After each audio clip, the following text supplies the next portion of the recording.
तो कल की सबसे बड़ी अपडेट जिसने मार्केट में अच्छी खासी खलबली मचाई कि टेलीग्राम के सीईओ को फ्रांस के एयरपोर्ट पे अरेस्ट कर लिया गया और चार्जेस जो लगाए गए वो ये लगाए गए कि माइनर्स के अगेंस्ट जो मवाद होता है, कंटेंट होता है, वो टेलीग्राम पे खुलेआम मौजूद है। इसके अलावा मुख्तलिफ गवर्नमेंट के खिलाफ जो है काफ़ी मवाद यहाँ पाया जाता है। टेररिस्ट ऑर्गेनाइजेशंस जो है वो यहाँ पर एक्टिव हैं और टेलीग्राम इनके खिलाफ कोई भी कदम नहीं उठा रहा और इवन किसी भी गवर्नमेंट की नहीं सुन रहा। और यही चार्जेस लगाकर फ्रांस ने इनको अरेस्ट किया और अरेस्ट करने के फौरी बाद हमने देखा कि टॉन की प्राइस में 23 से 24% का डंप जो है वो घंटों के अंदर और मिनटों के अंदर लगभग 14 से 15% का डंप हमें देखने को मिला।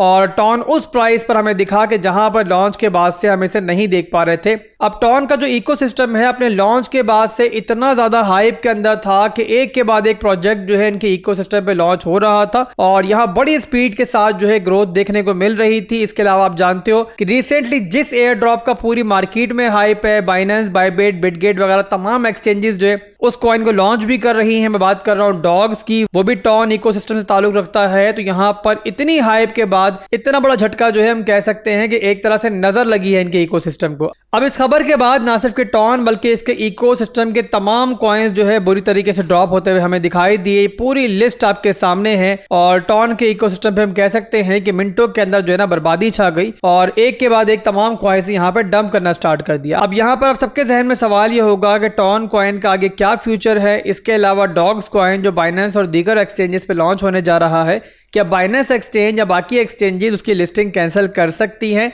या फिर वो स्टिल लॉन्च होगा, और अगर लॉन्च होगा तो उसकी प्राइस पर क्या फर्क पड़ने वाला है। तो यहां पर सबसे पहली चीज दोस्तों आप लोगों ने एक चीज समझ लेनी है और इसकी मिसाल आपको मैं बीएनबी से दूंगा कि बीएनबी के जो सीईओ थे ना वो भी अरेस्ट हुए थे। सीजी की बात मैं कर रहा हूं और उसके बाद हमने बीएनबी को डंप होते हुए भी देखा था, जैसे कि आज टॉन कॉइन डंप हो रहा है। बट उसके बाद हमने देखा कि जैसे ही बाइनेंस का सीईओ जो है उसने रिजाइन किया, उसके बाद नया सीईओ आया तो उसके फौरी बाद बीएनबी को हमने फिर रिकवर होते हुए भी देखा।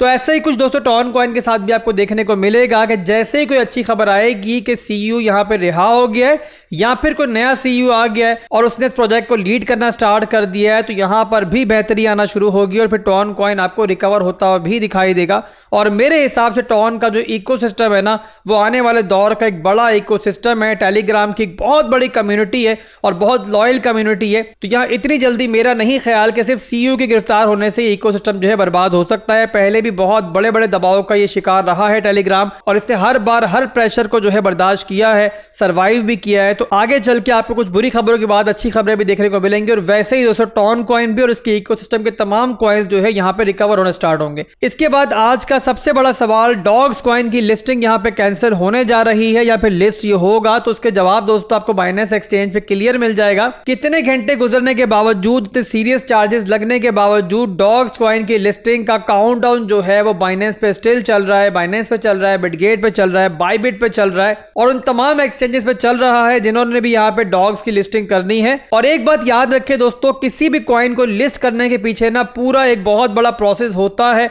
और एक बहुत बड़ी इन्वेस्टमेंट होती है। तो जाहिर सी बात है एक्सचेंजेस को इससे कोई लेना देना नहीं है कि सीईओ के साथ क्या हो रहा है। उन्होंने यहाँ पर कल इस कॉइन को लॉन्च करना है, इसकी कम्युनिटी से वॉल्यूम लेना है, पैसा बनाना है और इनका काम फिर खत्म हो जाएगा। उसके बाद आगे चल के इस कॉइन को डिलीट भी कर देंगे तो उनका क्या जा रहा है। तो बहरहाल दोस्तों यहाँ पे बहुत कम चांसेस हैं कि लिस्टिंग पे कोई असर पड़े और 99% चांसेस यही है कि कल ये तमाम एक्सचेंजेस पे लिस्ट होगा और लिस्ट होने के बाद अपने कॉइन्स जो भी आपने एयर ड्रॉप में हासिल किए हैं उनको आप बेच सकोगे। फर्क पड़ेगा तो इसकी प्राइस पर पड़ेगा। डॉग्स की जो हाइप बनी हुई थी ना कि ये कॉइन जो है वो लॉन्च होने के बाद भी पंप करता रहेगा, कम्युनिटीज की इतनी बड़ी हो चुकी थी, तो उस पर फर्क पड़ सकता है। नए इन्वेस्टर्स जो है यहाँ पर दाखिल होने से पहले कुछ अर्सा रुकना पसंद कर सकते हैं। तो इन्हीं चीजों को लेकर दोस्तों डॉग्स की जो प्राइस है लॉन्च होने के बाद उस पर असर पड़ सकता है और पड़ने के पूरे चांसेस है। बट लिस्टिंग जो है वो यहाँ मुझे रुकती हुई दिखाई नहीं दे रही है। इसके अलावा सिर्फ लिस्टिंग की हद तक नहीं बल्कि इनकी टीम जो है एयर ड्रॉप को लेकर भी काफी एक्टिव है और अब तक यहाँ पर तमाम यूजर्स को उनके एयर ड्रॉप जो है एक्सचेंजेस के ऊपर रिसीव हो चुके हैं। बाइनेंस के ऊपर भी रिसीव हो चुका है, इसके अलावा मेरे बिटगेट अकाउंट पर भी रिसीव हो चुका है, बाइबिट पर भी और ओकेक्स पर भी एयर ड्रॉप जो है मुझे मिल चुका है।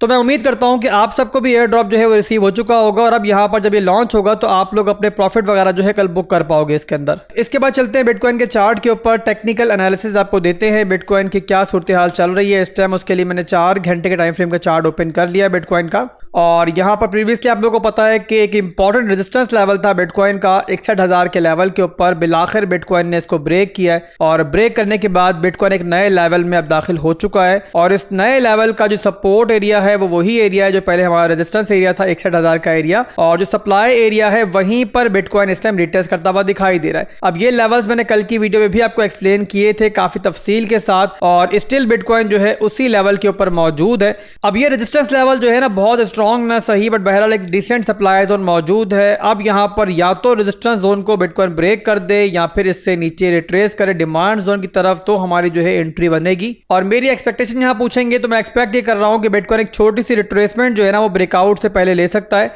और कुछ इस टाइप का मूव जो है ना आपको देखने से मिल सकता है। या तो इस ट्रेंड लाइन से सपोर्ट लेने के बाद ऊपर की तरफ मूव करे, या फिर जो इसके नीचे हमारा मेन डिमांड जोन है 4 घंटे के अंदर जो पहले हमारा सप्लाई जोन था यहां सपोर्ट ले। तो ओवरऑल बिटकॉइन का शॉर्ट टर्म का सिनेरियो जो है वो पॉजिटिव है। एक छोटी सी रिट्रेसमेंट आती है मार्केट में तो हमारी एंट्रीज वगैरह जो है इसमें अच्छी बन सकती हैं बिटकॉइन के अंदर भी और ऑल्ट कॉइन्स के अंदर भी। और आने वाले कुछ दिनों के अंदर दोस्तों हमारी जो सपोर्ट होगी ना ये वाली जैसे हमने ब्रेक किया एज ए रेजिस्टेंस, ये जो ना बहुत अहम रोल प्ले करेगी। तो फिलहाल के लिए सब कुछ वही चल रहा है जो कल की वीडियो में आपको मैंने एनालिसिस दिए थे, और जो मेरे 22 कल थे वही आज भी हैं, कोई चेंजिंग उनके अंदर नहीं है।